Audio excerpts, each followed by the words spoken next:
Organizing for the fall of 2019. So under the sort of general title of City in Protest, as I'm sure all of you know, there has been much going on in Hong Kong.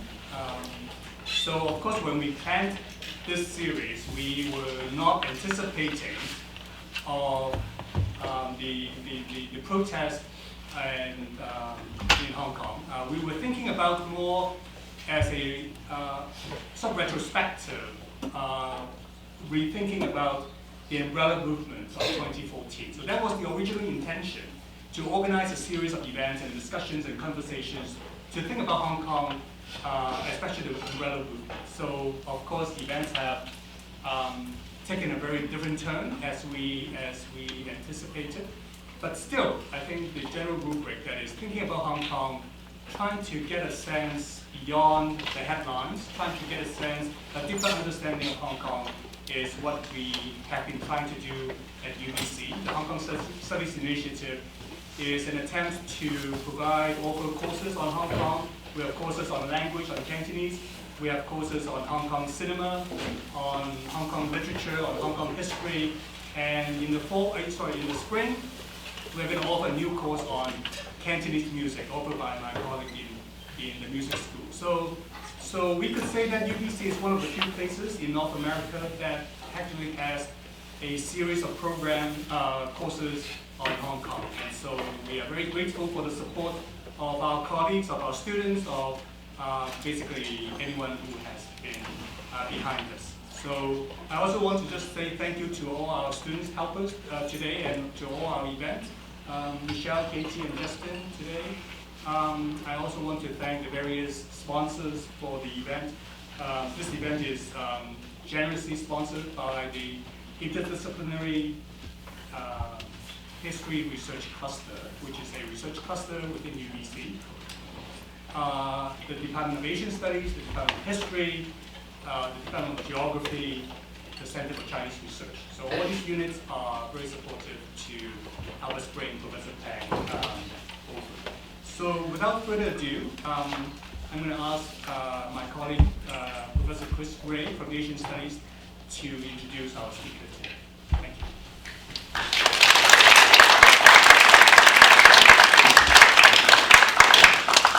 Thank you. First of all, thank you to Leo for bringing Professor Pang here. Laikwan is a scholar I've admired for many, many years.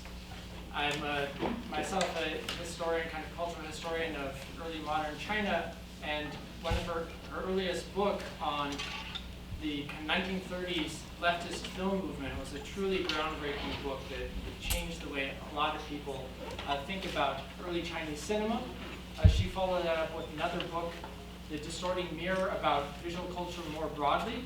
Again, a fantastic work of cultural history that's, again, inspired me. The book about the ha-ha jing, the mirror that makes you laugh.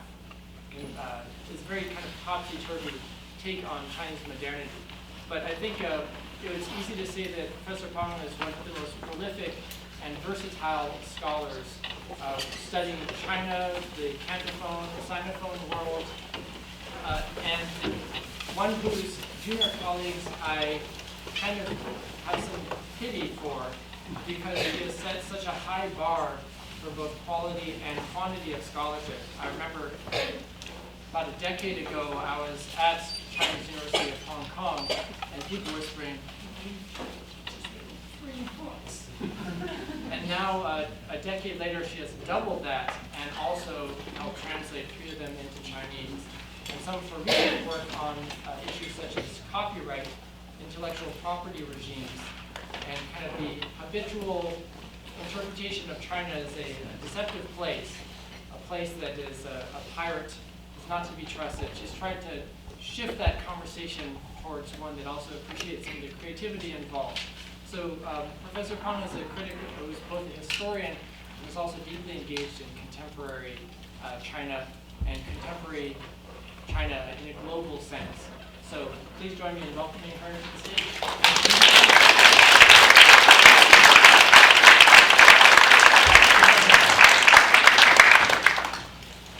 Thank you very much. Are you able to hear me?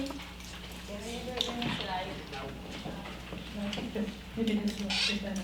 And then thank you very much for this wonderful introductions. I am not there, but I will remember what you said, and I will try to be the one that you described. In any case, also thank you very much for bringing me here. Again, I have changed the title a little bit, the topic a little bit, precisely because I was talking about, when he and I was got together about a year ago, we were talking about the umbrella movement. And so the abstract was was very different from today's talk, because I think I think most of you are interested in Hong Kong, the current happenings here. So I'm going to talk about more about contemporary is actually not the right word. It's like today happening in Hong Kong. So I am changing the title into Reconnect. In that sense, I really have to say thank you to Neil. I think he's one of the many important people who allow this kind of connections taking place in the world. He very generously shared his time and heart to connect people and connect Hong Kong and culture. So we are extremely grateful for many people like Leo doing a lot of things together. So in that sense, I thank you on behalf of the Hong Kong people.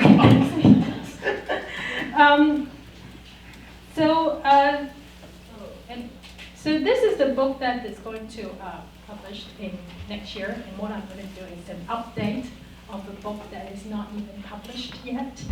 So hopefully, I am learning a lot in this movement. So in the last few years, so I'm going to start. After 2 decades of neoliberalist stagnancy, described by some as the end of history, the 2010s will probably be remembered as the historical fissure witnessing the re-emergence of global political discontents. Began with the Arab Springs, morphed into the global Occupy, and lost in the endless Yellow Vest and the global protest on ecological crisis. Dissident movements are taking place around the world with higher frequency and intensities, whereas democracy in traditional liberal democratic countries seems to be falling apart. So let us rewind back to 2014. The umbrella movement was arguably the largest among all Occupy events during that period. Taking into account its duration, the number of people who participated, the size of the occupied site, and the amount of inconvenience caused to the people or to the city. The movement was also a global media event. It was a spectacular movement. It itself becomes a spectacle, engendered by a rich creativity, and it lasted much longer than most people have expected. The abrupt appearance disrupted the continuity of history, allowing concerned people to reconsider the basis of reality, which might be much more inconsistent and complex than they had assumed. Yet, the Occupy movement did not achieve what it set out to be. It asked for a genuine form of universal suffrage that we know that the PRC would not grant. The movement ended in an awkward peace with no catharsis, as all political problems persist and continue to swell, creating a political depression that saturates societies with suppressed anger and intolerance. But the seeds of the movement planted grow in the process of serendipity, adapting to unexpected circumstances and surprising people. In the summer of 2019, the controversy around the Hong Kong government's plan to pass the extradition laws and amendments began to heat up and exploded into 2 rallies of millions of participants and many violent police civilian confrontations. Those green political novices baptized in the umbrella movement proved to be determined, autonomous, yet collaborative after 5 years of frustration. And the new generations of younger citizens shows an even stronger will to fight. But most importantly, the pluralistic society demonstrates a high level of confidence and solidarity that is rarely seen around the world. Obviously, the millennium's growing multiplayer online video games adapt with team fighting techniques, and leaderless online communication. But the 2019 movement is a result of a much wider participation. It was first shaped and fueled by many petitions beginning in the secondary schools and echoed around professional groups and neighborhoods. People quickly shift to international online petition platforms such as We the People and Change.org to gain momentum. Lawyers play a key role in providing their knowledge and opinions. Designers and artists churn out creative propaganda machines. Housewives came out loud to support the protesting children and threatened to launch their own strikes at home. I do know a few actually did, and actually they have a sex strike to their husband who are on the blue camp, so it's kind of interesting. Nurses and doctors condemned excessive police power in hospitals. Civil servants put up their own running wars in the government office. And, most importantly, the diaspora communities protested around the world and raised international media awareness. The protest began in June and is still unfolding, turning the city into a battlefield between the riot police and the black, flat, and face masked young people. The aggressive police violence being recorded and spread around by a large number of local and global media outlets fuels anger around town. Anti-police and anti-protester sentiments both run high, and the city is bathed in strong and dichotomized emotions. With this kind of emotions running high, some people are actually beginning to forget the deep-seated cause of the social unrest is actually PRC's increasing encroachment on the city's high degree of autonomy. This round of protests in Hong Kong is clearly a continuation of the largely peaceful 2014 movement, as the underlying demands and sentiments are similar. At the same time, we know that there's also something unique about this 2019 Hong Kong movement, particularly in its ambiguous position in the new trade war between the United States and China.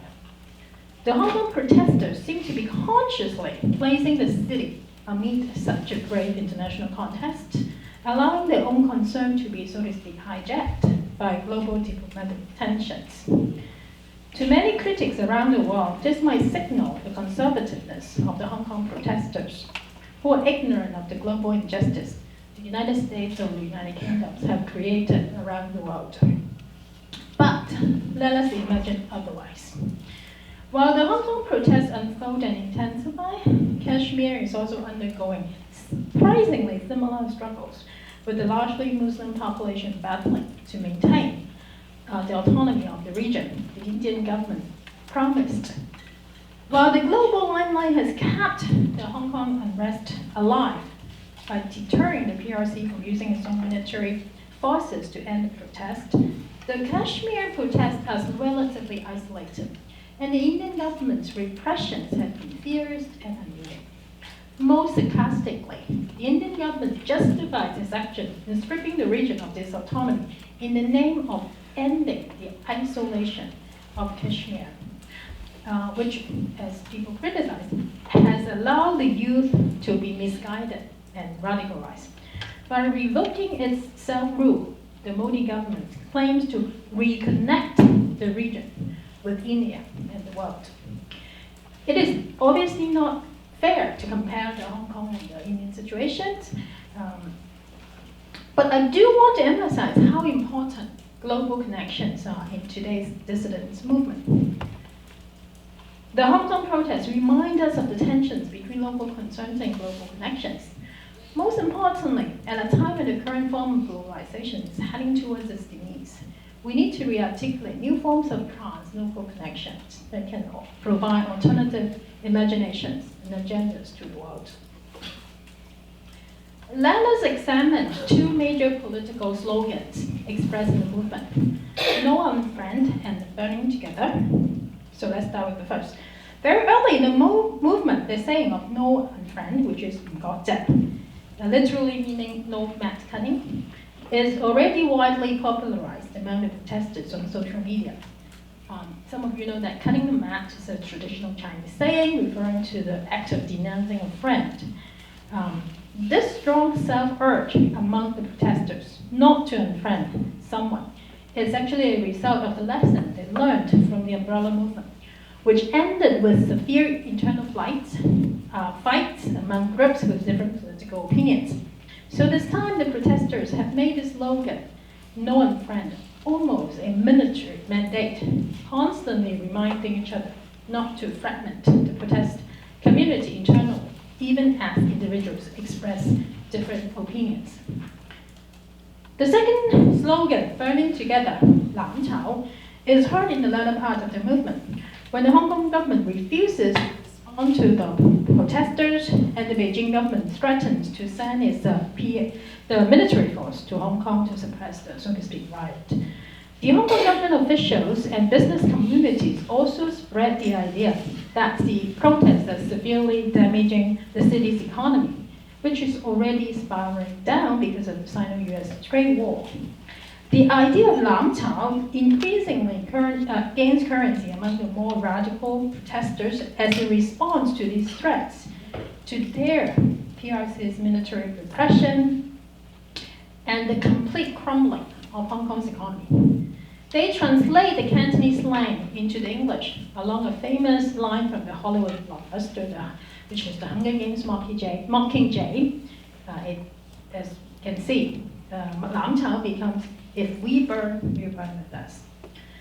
The two slogans demonstrate many levels of self-other, individual, collective negotiations. They also reveal how the protesters deal with differences in plurality.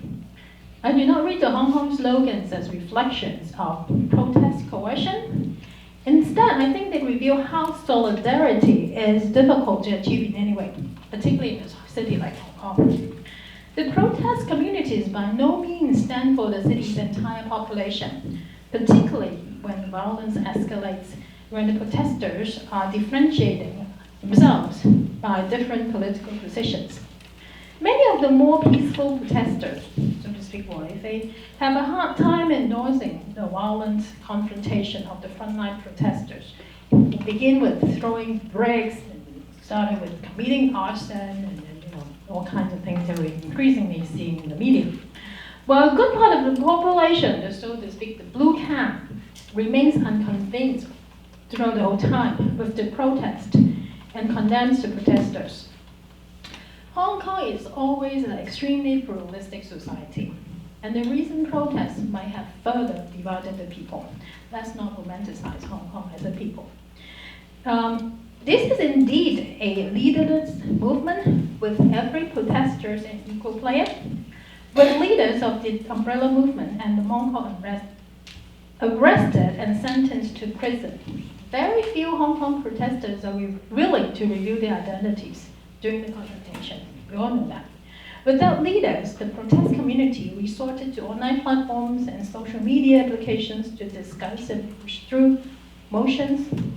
It is volunteer instead of coercive participation is that make the movement, push the movement, in the sense to allow the movement to be continually, inherently pluralized and pluralizing. In such a leaderless and constantly revolving movement, solidarity is a far cry, desperately raised within the protest community to secure basic mutual respect and understanding, particularly among the more confrontational protesters and pacifists. The demand for no unfriend, demonstrates precisely how this movement is prompt to be otherwise, foreseeing how contrasting opinions and viewpoints inevitably surface. The slogan is meant to remind protesters that they are members of the same community, and divergent opinions and actions do not alter the common fate of the same community. People must find ways to deal with their different views. Plurality, in other words, is already anticipated and accepted, preparing the community to face instead of disillusioned by the forthcoming discord. With the failing experience of the umbrella movement looming large, this idea of nomad cutting implies a practicality among a mature protest that is developed from the bottom up. The second idea of burning together, 南朝, is directed at the people and the power beyond the protest community. So in contrast to the early ones, directing primarily asking for solidarity within the protest community. And 南朝 is directing outside. To those who are not in agreement with the protest in any way. This idea has been interpreted by some, particularly those PRC officials, as quasi-terrorists, forcing those who do not concur to bow to the protest demands. But during the movement, real terrorist actions had yet to be detected, touch wood. It is clear that gasoline bombs, bricks, eggs, and laser beams are directed to the government office, police, and authority. But overall, the protesters are still relatively conscious of their bottom line. Again, touch wood. The slogan of burning together has actually been presented mostly as an economic and political threat, directed at Beijing and the global finance communities. Being one of the largest global cities in the region, facilitating and coordinating major flows of global capital, the collapse of the city implies a major destruction to the global economy, shaking up the late capitalist and neoliberalist order inside out.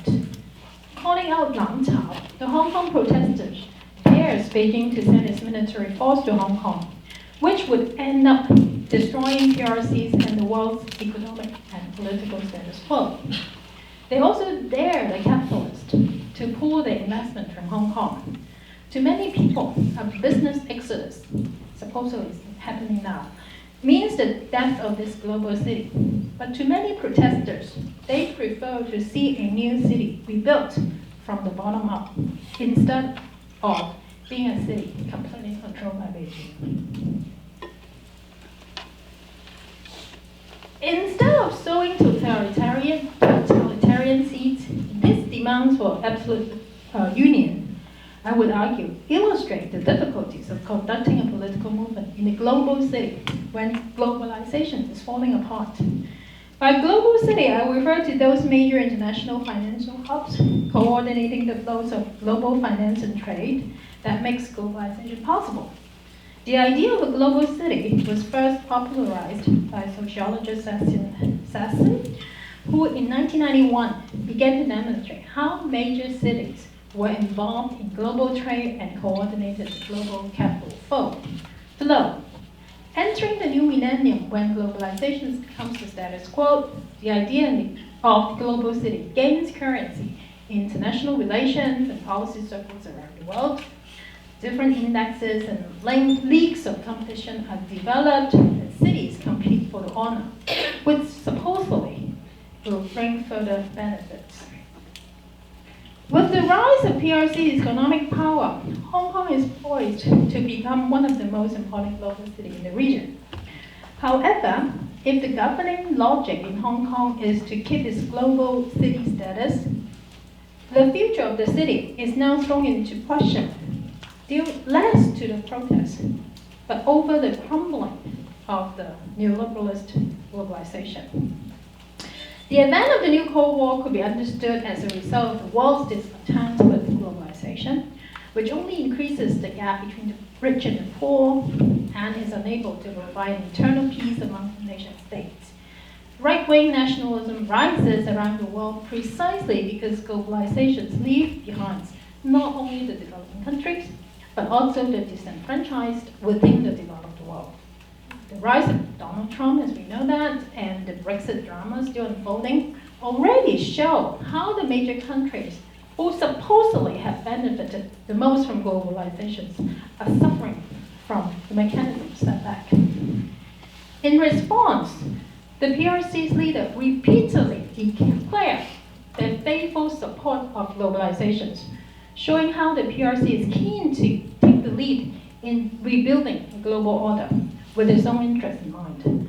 For example, in his first speech, Xi Jinping's first speech to a foreign audience after securing the constitutional right to remain as president of that term, Xi spoke in the 2018 Boao Forum. that, in contrast to US protectionism, China stands for globalization and free trade. Xi Jinping said China would proactively develop global partnerships and firmly support multilateralism for the sake of the common destiny, the community of common destiny for the people. 人类命运共同体, we all heard this, right? Xi's high-sounding idea of this community of common destiny for all people is evoked, we know that, to legitimize specifically PRC's Belt and Road Initiative. In terms of its capacity in coordinating global finance, Hong Kong is PRC's only global city. China's tight capital flow restrictions, allowing China to be largely unaffected by the Asian financial crisis in the late 1990s, proved to be a hurdle for the current Belt and Road Initiative. Most sarcastically, the extradition bill, which caused all this chaos, was advanced partly to intimidate those mainland officials and businessmen trying to use Hong Kong for money laundering. We need to recognize that most global financial centers are coordinating two related but also independent sets of capital flow: the clean money and the dirty money. The clean and the dirty money. China is stepping up its measures to stop money laundering by imposing stringent restrictions. But Hong Kong is increasingly used as the site to handle such illegal money. Fitch and Moody's both recently downgraded Hong Kong's credit rating, due not only to the city's ongoing protest, but also to China's growing influence in the territory's affairs. This shows the difficult globalization project with which the PRC is trying to come to grips. On the one hand, Beijing must prevent Hong Kong to become China's judiciary exceptions, thus the extradition bill being proposed. But on the other hand, Hong Kong must somehow be different from China in order to allow this globalization to happen. So together they demonstrate the strategic importance and also trickiness of Hong Kong in China's new global positions. The autonomy of Hong Kong is so important to the PRC to maintain its leverage in the world, but it also poses so much threat to this country, which struggles to avoid losing its balance in its juggles between global ascendancy and national hegemony. Back to Hong Kong. Neither the clean nor the dirty money transactions Hong Kong is handling benefits the local ordinary residents much. Stratified by the socially destructive neoliberalist and capitalist globalizations, the distance between the haves and the have-nots in Hong Kong is becoming apparent and absolute. This is not only the case for Hong Kong, but many other major global cities also suffer from the same problem. Globalization has promised a world of convergence, but people around the world are increasingly sobering to the reality otherwise. Facing a failing globalization, I hope that the struggle of the city can provide a political imagination beyond the confines of the current nation-state system. That is to say, can we develop a city-based democracy that can both bypass and coexist with the state to share, pull together, and divide sovereignty? Hong Kong could be an example to illustrate how the idea of the polis is still relevant today, and how sovereignty could be reconceptualized along with the model of multi-levels of democracy. Doing away with sovereignty might not be practicable, but we should not allow the sovereign to own democracy. Citizenships, human rights, collective identity should be based on their correspondence living communities, not legitimized by any stable and permanent power. Although forces of globalization are breaking down national boundaries all over the world in order to facilitate transnational flows of capital, as I said, and prevent national governments from safeguarding the interests of their people, we do not need to resort to sovereignty as the ontological power to defend people's autonomy and democracy. Instead, we can try to develop multi-level system of democratic practices so that power is not concentrated on any one institution. Globally speaking, the city plays a crucial part in this chain of participation, negotiation, and decision-making. And it could help to realign people of different interests and to develop our political communities from the bottom up. Hong Kong happens to be a particularly appropriate case to illustrate such legitimacy. And the city's struggle, I think, are both unique and universally reverberating. Jacques Derrida's reminds us of a fundamental paradox in democracy. The people, that is, the demos, correspond to a heterogeneous collective, while sovereignty, praetos, suggests a ruling power over a homogeneous unit. So on the one hand, sovereignty is a myth belonging to and inaugurating a long cycle of political theology that is paternalistic, patriarchal, and masculine. On the other hand, free play is structured in the concept of democracy, which can never be fixed and always implies indeterminations and freedom. Sovereignty is therefore always threatening democracy and the vice versa, so that the two are contesting partners. The demos is unruling, while sovereignty is to rule. What I'm trying to say is that on the one hand, sovereignty is a concept central to democracy, because sovereignty refers to self-rule. But on the other hand, sovereignty and democracy could destroy each other. Although it is impossible to completely resolve the tensions, a lot of political theorists have mentioned this. One way to get around this theoretical quandary is to divide sovereignty and denationalize democracy.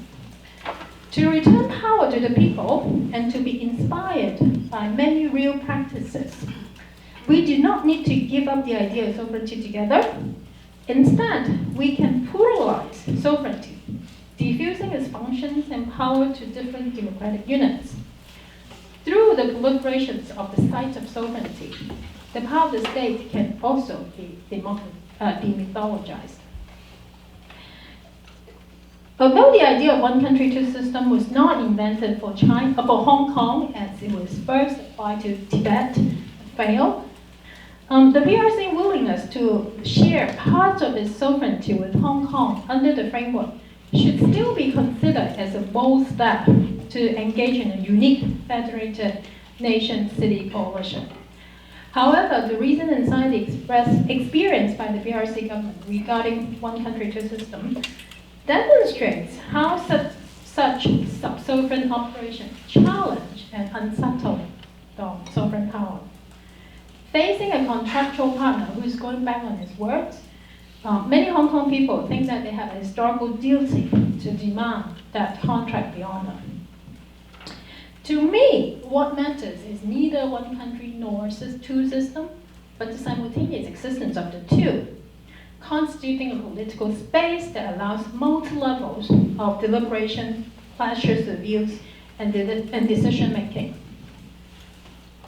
The recent political unrest has allowed Hong Kong to redevelop its cosmopolitan city character. And I can feel that an undercurrent is slowly unleashing to reshape the identity politics of this place. A most symbolic event happened just last week, as we know, that when Jimmy Sham, the spokesperson of Civil Human Rights Front, was assaulted. Rumor was that the attack was conducted by a few South Asian people, prompting the fear that ethnic minorities might become targets of reprisal. But a tsunami of rebuttal circulated in the social media in a matter of hours.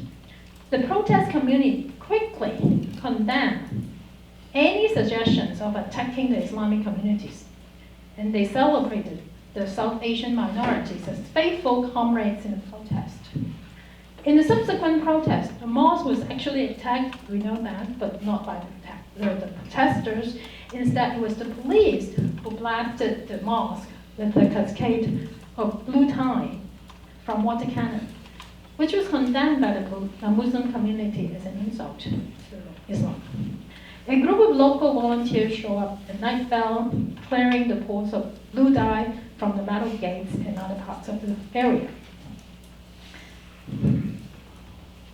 At the same time, some mainland students studying in Hong Kong also began to speak against patriotism. The mainland reaction against Hong Kong, as we know that, might seem unified, but there are also many Chinese citizens who think otherwise. A recent survey indicates that the mainland students currently studying in Hong Kong are extremely divided in terms of their views about the protest. And there are as many students supporting as those condemning the movement. And so you can see actually one-third of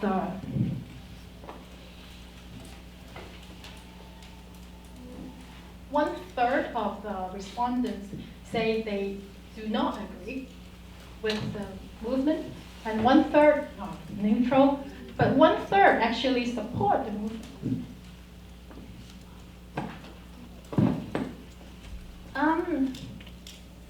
One of the supporting students voices in the Facebook page CHA Secrets, claiming herself as a freshman, just arrived Hong Kong 2 months ago. She wrote in complicated characters how she turned from a skeptical spectator when she first arrived to one in support of the movement.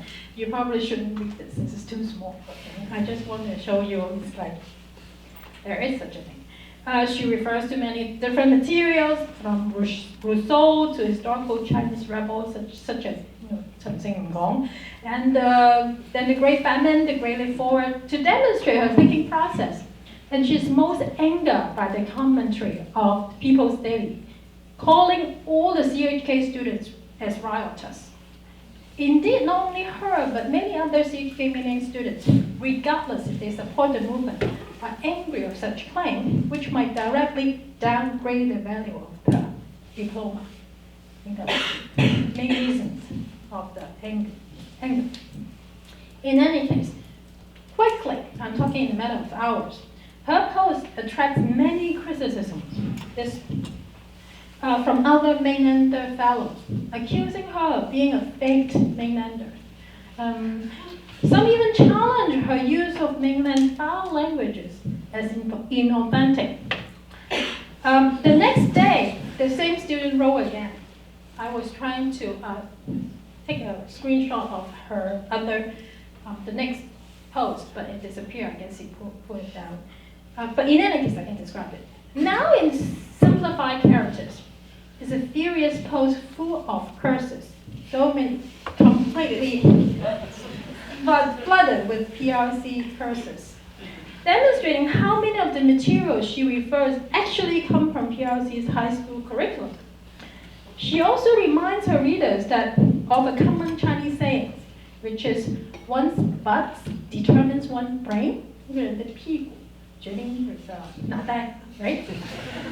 Meaning an individual's ways of thinking is usually defined by her social positions. However, she sees the current situation a reversal of this false wisdom, as her criticizers believe instead how one thinks define who one is. Because she thinks like a Hong Kong student, it is impossible that she actually is a Mainlander. This sarcastic comment, her responses, written out of her wit and anger, actually helps to unravel the superimposed political identity and national identity of all Chinese citizens that have been bundled together by the state, engineer biologically determined patriotism. The question is, why cannot people be both biologically Chinese and intellectually critical of the Chinese state? So that's her questions. I'm going to end my lectures, presentation with two recent lectures. The first one on the left is pictures that is taken during a protest. We can see what, we can all read what it says. We are one family, we are all Hong Kongers. I'm sorry if you have ever felt discriminated against. I am a gay, so I know how it feels. Please give Hong Kong some time. She's improving. It's just taken a few days ago. And then the other picture showing a clock in an NTR station. If you have ever been in Hong Kong, you know what this was supposed to be. A boring, entirely functional, anesthetic clock. But after the damage, it becomes a piece of art. We now come to see how the clock is actually composed together. The clock is decomposed, it is deconstructed to the extent that we now see the structure of it. So to me, one of the most promising or moving part of the movement is precisely this kind of disruptions, allowing us to see a lot of things being stripped under the carpet, not able to see before, in the name of stability, in the name of institutional running, so on and so forth.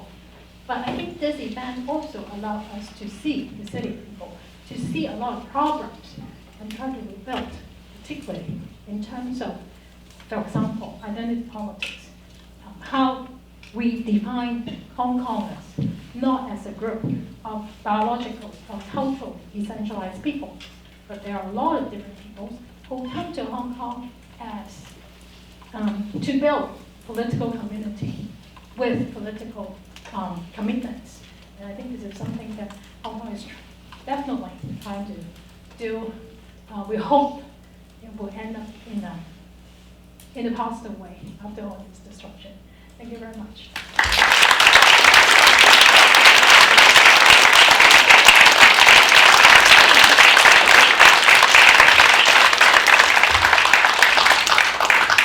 So we have, and I particularly asked Professor Pang to give us a concise lecture so that because I anticipate we'll have lots of questions, and so perfect timing.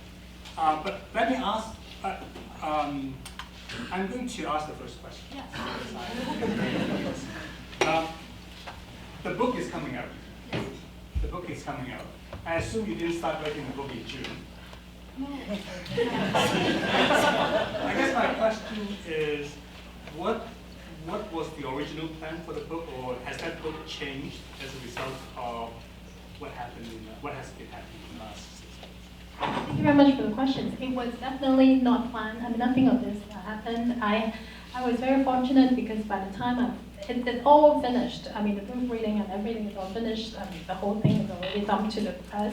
And then what happened immediately afterwards, and then the press was able, the editor gave me room to reintroduce some ideas of update what is happening in Hong Kong. So I did, but primarily it's still the same argument. The central argument, I think still makes sense, which is actually something that I've already told you, which is first, two things. The first thing is about multiple sovereignty. I think the Hong Kong experiment should be something globally significant. Part of the reasons, well, I think it means a lot to our continuing for visions of how democracy could be like. It could be something if Hong Kong experiment and project can have a positive end. Maybe democracy also could have some chance to survive. Because I think overall, I understand that in many parts of the world, democracy is no longer trusted. So what it's doing in Hong Kong, I think, could become a positive vision from the liberal movement all the way to even for this chaotic 2010s. I think Hong Kong does provide a political position globally. So that is part of my argument that I think it's still important. So I'm going to be the moderator. So it's time for questions, comments. What we're going to do is we're going to do 2 or 3. We'll take 2 or 3 questions. I think you should ask, allow them to start first. Yes. I can imagine that people will take it. So the floor is open. Yeah. It's very difficult to start asking. Yeah, thank you. Thank you. This is very, very inspiring lecture, and it gives me a lot of new perspective at this meeting. I'm so impressed by the way your lecture tries to connect with Chinese mainlanders. And I noticed in the particular Facebook post, the student also evoked Mao. Yeah. Well, you can actually read it. Wow. Yeah, some like Mao's rhetoric of revolution, necessity of violence. And I'm thinking in one of the articles you wrote recently, Hong Kong as a Sinkhole, released by MCLC, you also made some references to Mao, Chinese left, global left. So did Mao become a kind of useful rhetoric for the protesters, and how it's very difficult, right? This kind of symbol of dictatorship, but how can they make productive use of that part of rhetoric? That's a great question, and very, very important. To me, Hong Kong's protest and Hong Kong movement actually means a lot more to the Chinese people, the mainlanders, than many parts of the world. I think because there's another thing I feel a little bit uncomfortable, and I think we need to do more in Hong Kong is precisely to reconnect with, not only with people in the States or in Canada, but also with people in China. That is the most important project that we have to do. Because what Hong Kong is doing is really projecting something fundamentally challenging or some fundamentally rebellious against China. And in a way, what Hong Kong is worrying, and a lot of people are anxious of, is precisely what a lot of mainlanders are experiencing at this moment. So in a way, a lot of mainlanders should have connections with Hong Kong in a very deep way. We need to articulate that kind of connections. And I think this is something that, for example, some of the Hong Kong students, and mainland students studying in Hong Kong should probably be able to do more. And obviously, the Hong Kong protesters are to blame too, because there was a lot of anger with them connecting the regime and the people together. In a way, they are right, but in a way, they're also not right. So we need to unbundle them. Regarding Mao, Mao is, or the Cultural Revolutions, or this socialist past, to China, it's something China is not able to really understand yet. A lot of Chinese people do not understand their past, immediate past. It was just only several decades ago. That was so important to what is happening now. And there's a need, an extremely crucial kind of project that a lot of Chinese people need to do, is to go back to that history and understand what happened. Because what happened is exactly opposite to what is happening now. The kind of political unravel that Mao kind of believed in. Even though, as I said, Xi Jinping is supposedly a follower of Mao, but he's actually the exact opposite of Mao. It's amazing because in a way I saw a lot of Xi Jinping's rhetoric is actually very Maoist-like. Constantly emphasize struggles, constantly emphasize that we need to 斗争. But not class struggle. Exactly. The class is taken away. So he needs to constantly invent enemies. So in that sense, it's very much like Mao. Inventing enemies, but then enemies are usually someone else, right? Foreign interventions, K-pop, I don't know, Japanese, and this time, Hong Kongers. So the enemies are always invented in order to continue to propel that kind of struggle. And some of you know that, some of you have many experience or also connections, know that the fan culture now is being tapped into by the party who really are using the fan culture, the fan of the idol, to fight against each other. So we also know that the fan culture in China is very combative. They could fight their idol against the other idols with anything they have. Money, time, support, and curses, and anything they could do.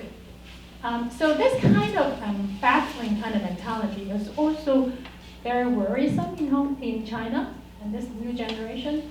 So in a way, we really need to, if we're able to understand this has a historical continuity, there's a legacy to it from the Maoist period all the way down. But the Mao was saying that we could rebuild a society inside out. But Xi Jinping was saying the other way around. We could invent enemies outside society in order to perpetuate the kind of status quo, to protect myself and my family, so to speak, from challenges.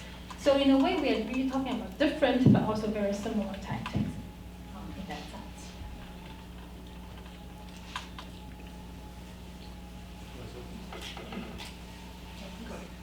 Can you speak a little bit more to Hong Kong protesters or a certain section of Hong Kong protesters accusing or like sort of calling to the U.S. for support as it relates to Hong Kong's colonial history? Because I think what you're touching on here of that disconnect between Hong Kongers and mainland Chinese and that identification perhaps with its colonial past is sort of like, oh, we were colonized and therefore we're more like civilized than nothing. So can you speak to that a little bit? I think, again, that was also, to me, that was also a myth.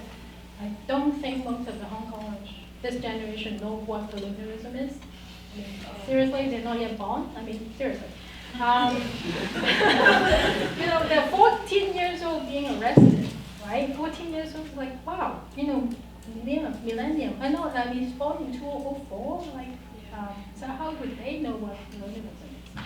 And obviously, most of the Hong Kong protesters are aware of what they are playing with. They're playing with fire, almost like they probably, a lot of them, the more sophisticated, understand that they're putting themselves in a very, unstable international global politics in the middle of it.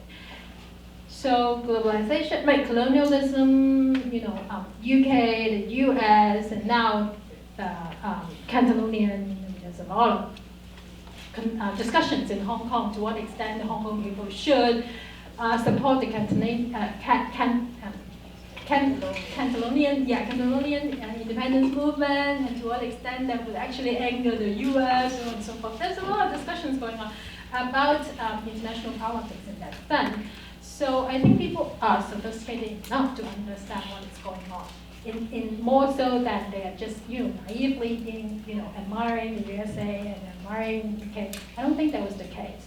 So to what extent this would play out and to become, we don't know. But again, their lesson seems to be, at least in the last few months, they know that in order to survive, they have to gain international attention. So NBA, Blizzard, what have you. They just take up all chances to make themselves heard and seen in the global media. So to what extent it will become, I don't know. So are you suggesting that they're not necessarily, their politics are not necessarily in line with that of American imperialism, American empire, but rather it's a strategic It's very strategic to gain international attention and maintain international attention? Yeah. So as I said, American imperialism and the UK and the British colonialism, we all know that they're not kind on any levels. So to what extent they might come back and condemn Hong Kong, we don't know. But I think at this point they are desperately, or we are desperately, the protesters are desperately seeking this kind of global attention. So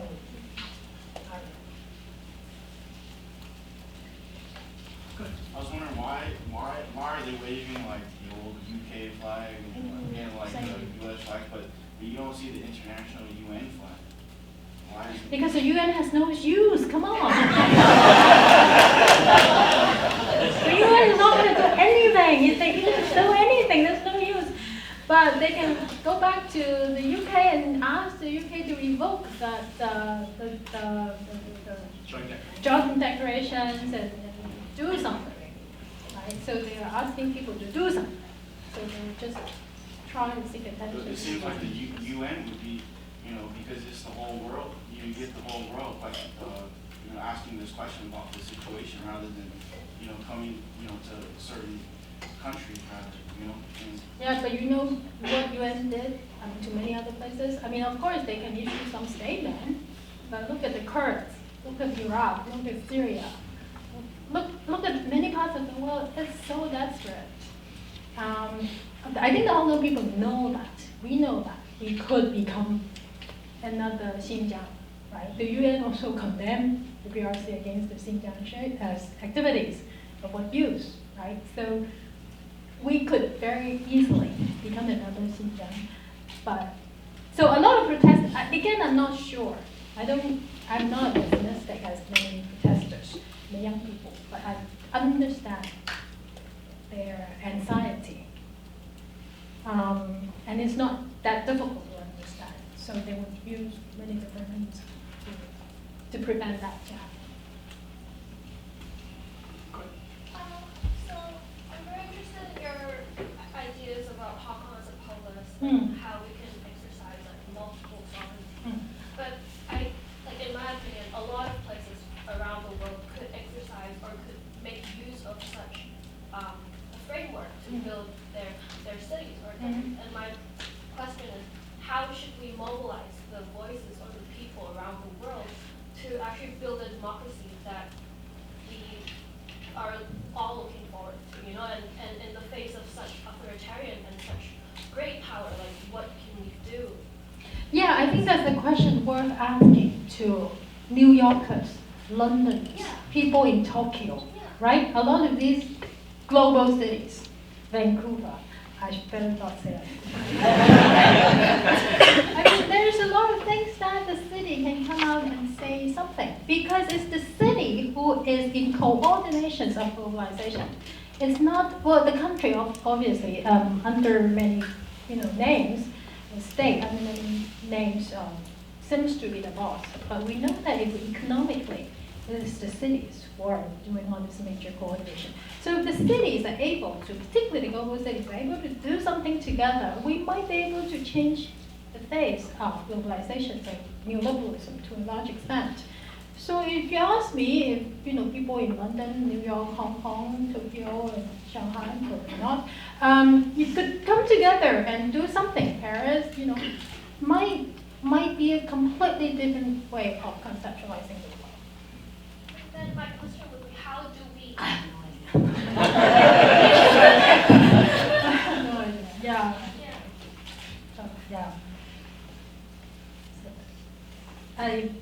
some of you have ideas that you can share. Comment on the question. I find it's interesting that when you're talking about the kind of mobilizing cities around the whole world as a way to kind of infiltrate the idea of an alternative version of democracy. But what I see, for example, in Vancouver among my students, a lot of students from mainland China, for example, they still essentialize about what you should believe as a mainlander and what you should believe as a Hong Konger. For example, today I have a student ask me for a recommendation letter, and he didn't choose to ask for a Hong Kong professor because he said he's not very comfortable about the freedom thing in Hong Kong. So he chose me as a mainlander who would write a letter for him.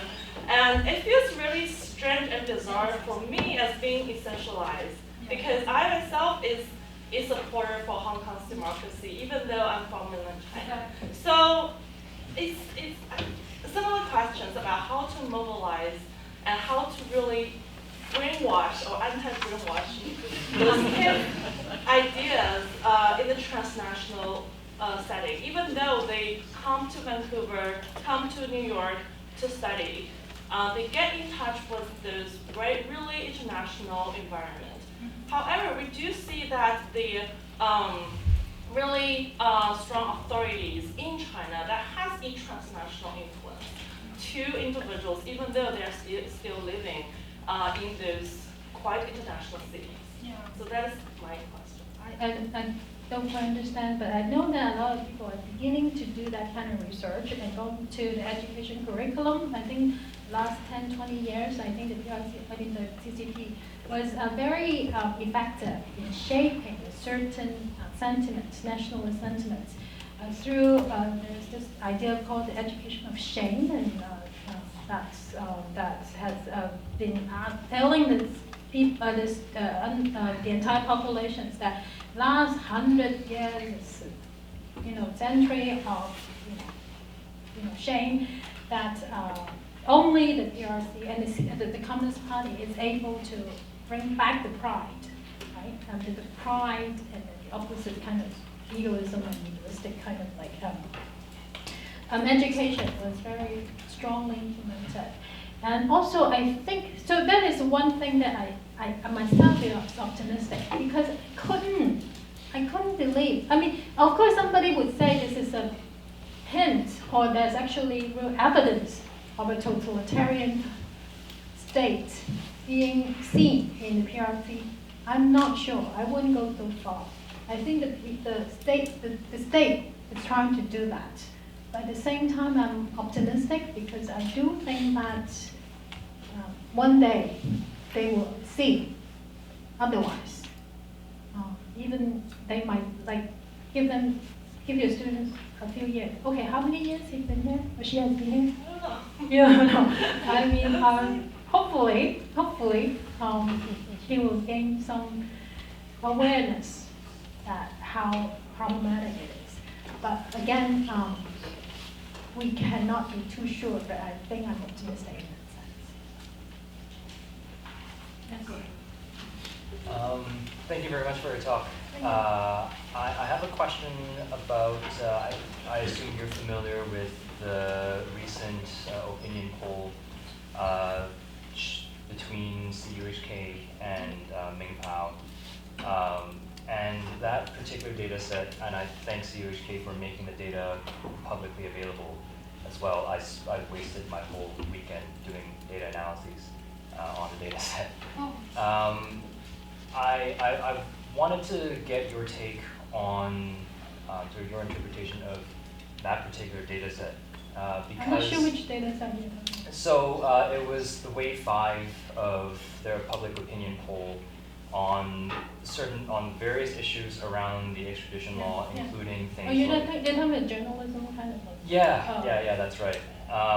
And there were a lot of questions like, the trust in the Hong Kong government, trust in police, should Carrie Lam resign, all of those questions. And I think there's a lot of narrative about sort of a city divided, right? A city polarized, which stands really in stark juxtaposition with what the data from that particular data set seemed to be saying, right? You had 50% who said zero trust in police, and across a lot of questions, it was basically a 70-30 split. 70% want Carrie Lam to resign, 70% of people disagreed with the use of the ERO to establish the mask ban, and it was the same thing for a lot of different questions.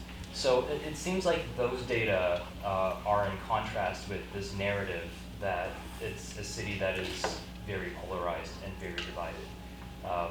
I actually haven't seen data with such strong effect sizes in the first place. Yeah. So I don't know how to, I guess, resolve. To be first, to answer your questions on both levels, first, Hong Kong is very divided. My own opinions and my own experience, and particularly among generations. Probably not.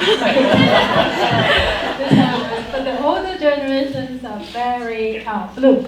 Well, most of those, I shouldn't say all, but most of the generation is relatively, critical of what's going on live.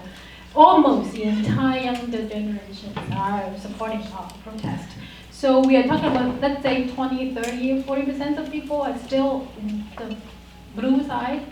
It's very encouraging in the sense that before this movement, I think the split is about half and half. And in fact, this establishment is actually gaining popular support throughout the years. in the last 2 or 3 years, there are more and more people inclining to support the establishment, that this event actually pushed back, allowed the general population, particularly younger people, to completely disown the establishment. So what I mean by divided is on that sense, and also in the intensity of the division. Because I think in Canada, in the United States, in many parts of the world, that division is also rampant. But not in the case of Hong Kong, where the parents would disown their children, do not allow them to come back home, because they know that the kids are going out to protest. I mean, there was this kind of very sad story that we are hearing. And then obviously, also there are a lot of important people in Hong Kong continuing to support the movement. So the division is strong. But at the same time, I also agree with you that the majority of the Hong Kong people is in support of the movement. Or in the other way around, they are critical. They do not support the Hong Kong government. Most of the people do not support the Hong Kong government. Many of them are not clear about the movement, particularly the frontline protesters. Frontline protesters have attracted a lot of criticism, even in Hong Kong society. Like many of us can, the idea of Ngok is so powerful, because like people like me, this kind of useless one, they have no way to disown them, precisely because there's this slogan called Ngok. It's like I feel there's an ethical kind of like burden on me if I do any criticism. In a way, I understand the importance, because we know that any criticisms to the frontline protesters, not any, but if there's a major wave of criticism from certain parts of the protest community to another part of the protest community, the movement will die quickly. So the Ngok idea was very powerful to discourage us to go up front and criticize them. Because in a way I agree, because it's so easy to say, I don't support violence, right?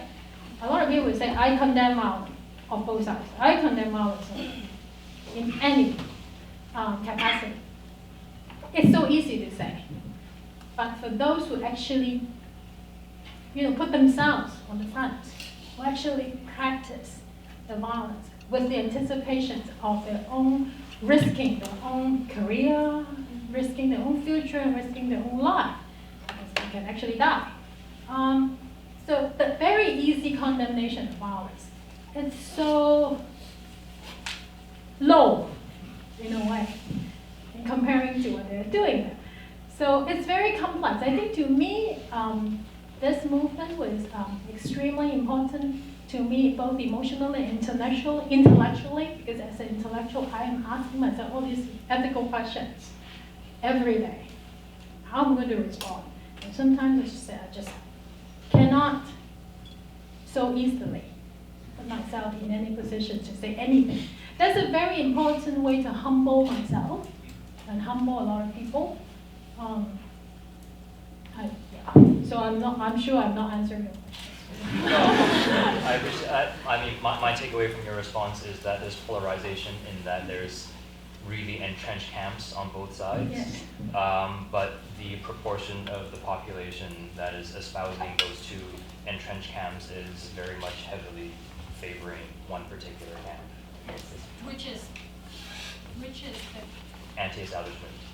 anti-establishment and particularly anti-carrier. Yeah. Well, thank you so much for the talk. And actually, my question is about the role of internet in the Hong Kong protest. So actually, I have some observations. Like first, because there is no leader in the movement, I guess the information can be distributed on the internet. For example, like Facebook or other Hong Kong local forum quickly.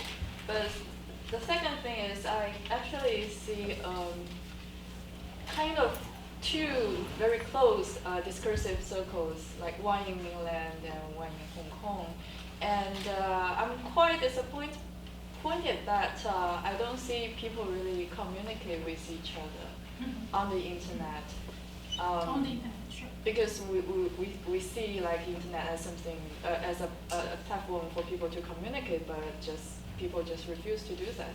So I guess like CUHK Secret is one platform, but I see the ideology thing as well, like the ideology shaping this thing is so strong, like people just refuse to have a kind of optimistic like communications with each other.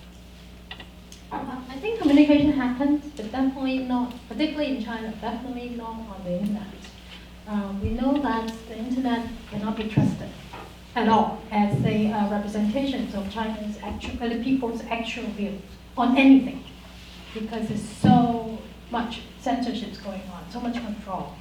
So basically, we could not use as I said, if you are an ethnographers or researchers on contemporary China, try to reframe yourself from relying on the internet to understand, so to speak, a real China behind.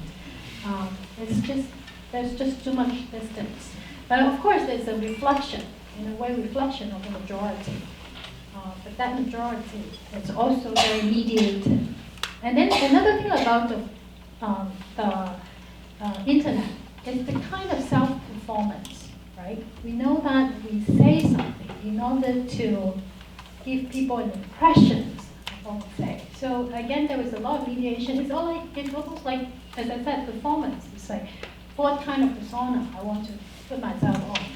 So that was something we need to be aware of. And then the Hong Kong people, I think a lot of the Hong Kong people are extremely emotional at this stage.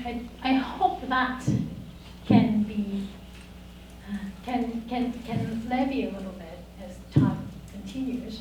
And one thing I find it very, like the gay people, right? I mean, the gay people were extremely, is also something that came into the mainstream, because a lot of some gay people are actually doing their part of the frontline protesters.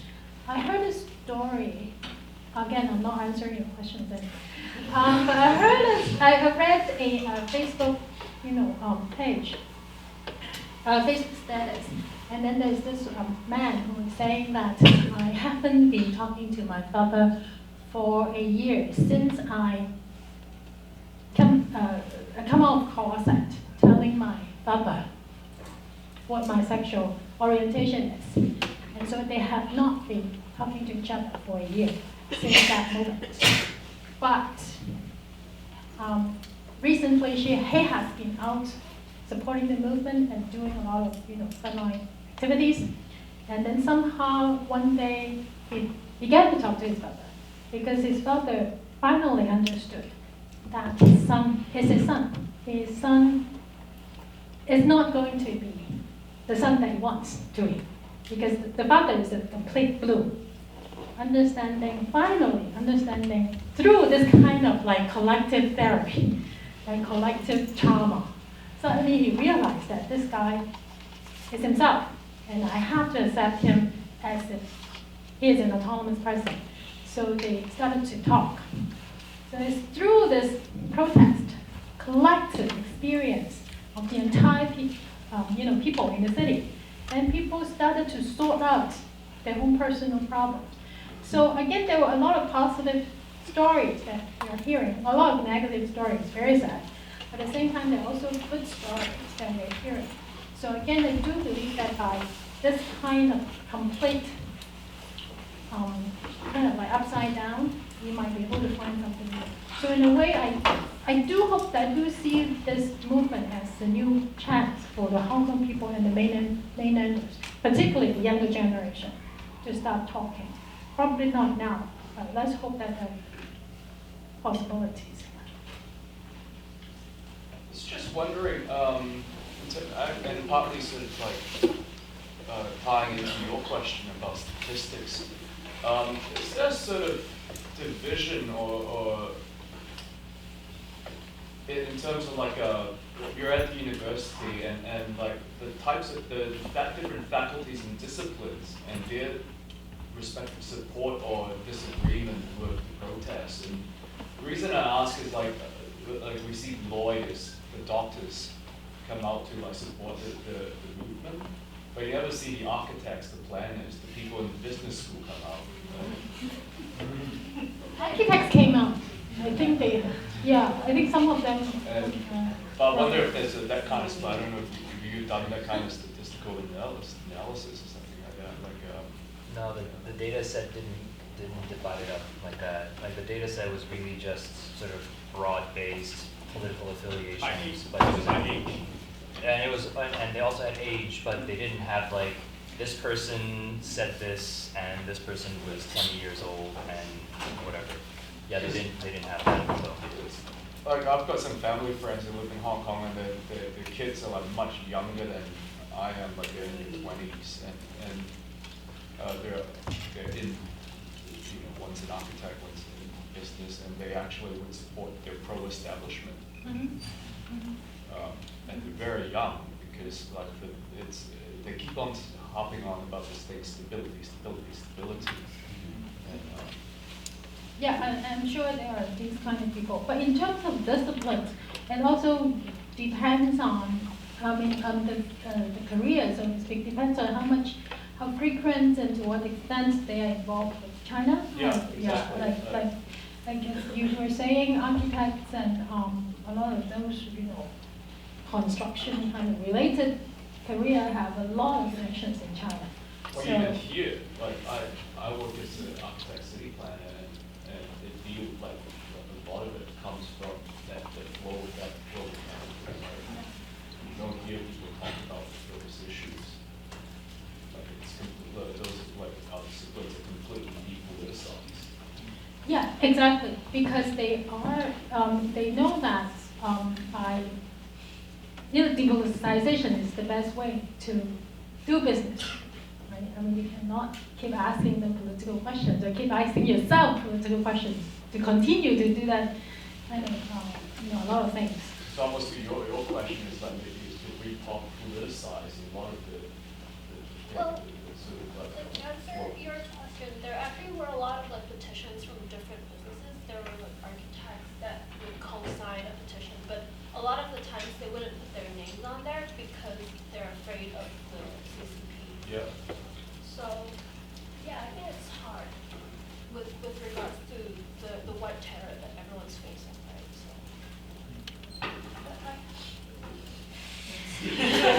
We'll get back to you, but that's just a go. Before I ask, I just want to take a second to say thank you so much. It's great to try to understand this issue without the lens of media, because I do believe different media outlets shape my point of view sometimes. So I wonder, it's great to get educated, but my quick, simple question is that as an individual based in Vancouver, once I walk out from this door, what can I do? Should I just sit back and do my day-to-day life way? So on a daily basis. Yeah, I'm asking myself the same question. What am I going to do? I think everybody is asking the same question. It's almost like an ethical question, right? Because, for example, my students actually invited me to go out to, witness a lot of these things, and I can't. Like they asked me because they like to go to some of the protests, which are turning, they know are turning into, turning violent. But they also know that the more people there, the safer they are, right? There is the dilemma that they want more people there because the actual number of masses actually help the frontline protesters in some way. But I can't. I told them I can't. They were saying give you the mask and give you, the full gear. I have the full gear with me. I was like, I care about them. I kept telling them, no, you don't. I do not tell them what to do, but I keep saying that I care about them. But when they come back and ask me this, and I said probably not, and they respect it. And so they understand too. So in this movement, I think people come to understand that everyone has a position. That was the most precious thing, I think. They do not condemn people like me who do not go out to support them. I mean, I could go to those legal kind of like, gatherings, but most of the more combative sites, I didn't go. But at the same time, like I know that some disabled people, I know a blind person who's completely blind, actually went to many of these protests and experienced the confrontation on his own. He said that I make sure that I go alone because I don't want to be a burden to anyone, but I want to be there. He said that he's not able to see many things, but he can hear and he can smell. He actually can smell the different degrees of tear gas because of the different kind of like density or something. So in a way, and then he feels that this is something he wants to do and he needs to do. So we don't need to, one thing, as I said, something about the preciousness of this movement is that people come to realize, God said in that sense, you can still be yourself doing anything. I can still support the movement in my ways, financially or through caring and talking to people. But at the same time, they won't disown me as not me being me. And that means that I have to, in a way, support them by respecting them being them. So there's no one asking you to be anyone but yourself. So just be yourself.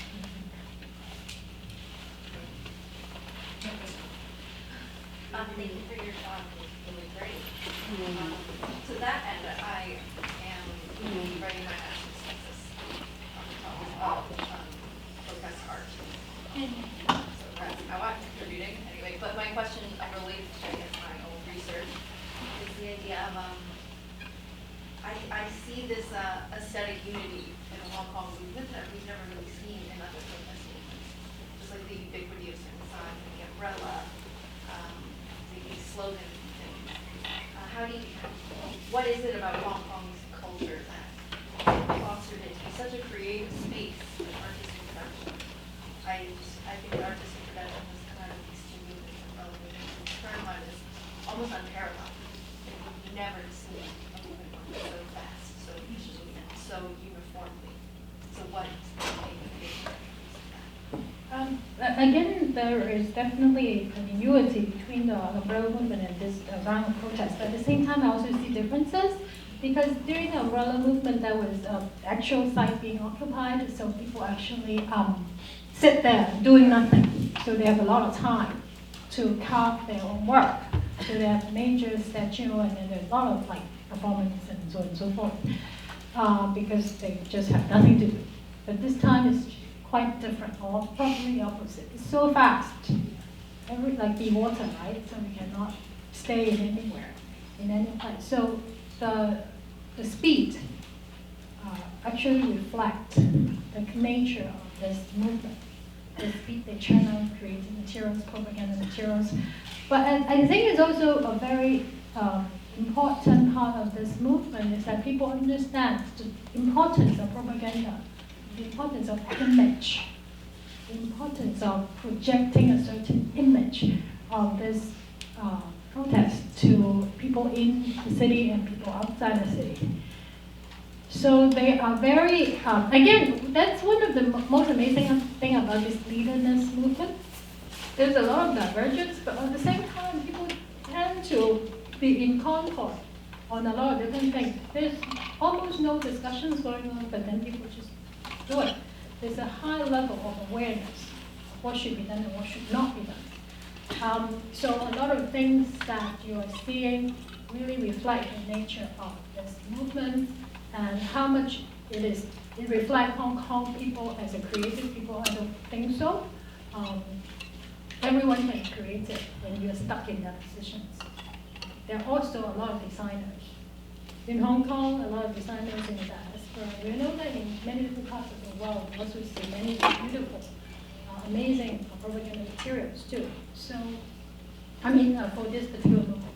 So I think it really reflects the nature of the most of the people. I think, I hope so. We would take, I'm mindful of time, and I'm mindful that like when it's time to sit down. So we'll take a couple more. Sorry. Yeah, take the lady first, and then we'll So I want to take a little bit more on this idea that a novel model of democracy can emerge from those demonstrations in major cities. Because personally finding there are some issues with this idea of disaggregation of democracy at the level of nation states and getting down to relying on cities to build a normal democratic model. Because there are two scales I can see as problematic. First of all, there are global agents like multinational companies and everything. They're acting at global level, so that needs to be tackled somehow. And at the other level, the opposite level, there are all the rural areas. Like millions of people live in rural areas. And if you take, for example, the yellow vest demonstrations in France, they almost appear as the opposite because they came out from rural areas that protested at the beginning of the movement against carbon tax that was being imposed, and that was being very problematic for them because they rely a lot on their cars, and they have the impression that that measure was being imposed from Paris, not taking into account their reality as rural inhabitants. So I'm wondering how do you see those dynamics into the novel model of democracy? That is precisely the problem. Can I ask you a question? So remember that question. I want to take two more questions, and then I'll ask you to respond. Okay, go ahead. In regards to, you said like it's become a more unified front, but since 2014 with the failure of the movement, there was a rise of localist, nativist, xenophobic sentiments. How do the current protests, I know they have the common goal, but how do they separate their goal for democracy and, let's say, anti-mainland sentiments or xenophobia towards Mandarin speaking?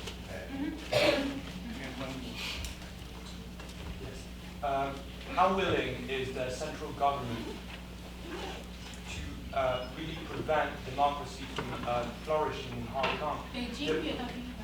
Pardon? In Beijing? Yes. We've seen popular participation without democracy. That's one of the tenets of Mao Zedong's thought. But in Hong Kong, we've seen police fire protesters. We've seen them fire tear gas from above. We've seen them disguised as civilians. But truly, if they manage, as you said in your lecture, to take their city-state and transform it into a full-fledged democracy, how willing is the central government able to prevent that? Is it possible that they will be able to use force again? Great question. Okay, maybe I will start with you, and then I'm sure I will forget yours.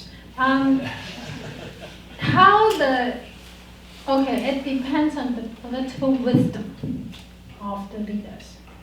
I have no trust to their wisdom, right? But let's assume that they have the ability, the confidence of believing in the people. I mean, talk about democracy, right? Democracy is supposed to be the people ruling themselves, and the government or the state is only the representative of the people, theoretically, right? But now it's completely, in China or in many different places, the state is understood as the one who's controlling the people, right? So to what extent that impression can be reversed, particularly in China, to what extent the leaders, so to speak, in Beijing, so to speak, can have regained the confidence that whatever you do, whatever the people do, let them do it. I don't think it's being seen yet, but let's hope for the best. Let's be careful. Yeah, that's what I can say. Regarding, localist. Localist is definitely there, but what is the most interesting thing about this movement is the leaderless nature. So a lot of the localist groups that was active a few years ago completely disappeared. Disappeared. We don't know where they are. So the leaders, the earlier leaders, became one of the ordinary people. they also put themselves in mask because they know that if they come out, they will be identified and they will be severely criminalized.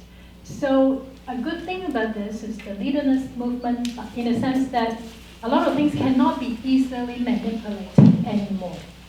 Before, you might still see some kind of figurehead and say some kind of ideological manipulations, but this time we don't see much. So that's a good part of it. Let's assume that if we really go back to the people, allow them to interact, communicate, and act in a real sphere of the public, where everyone is equal, they would avoid a lot of the essentialism, avoid a lot of populism, avoid a lot of the problems we are seeing in many parts of the world, where the people are being hijacked by certain ideology. In this movement, we don't see the ideology yet. But that's a good part of it. And so in that sense, we actually see a lot of political freedom. That was also the beautiful part of it. People feel that every act of myself means something. I can make the decision whether I go out to do whatever. And it's my decision instead of somebody telling me.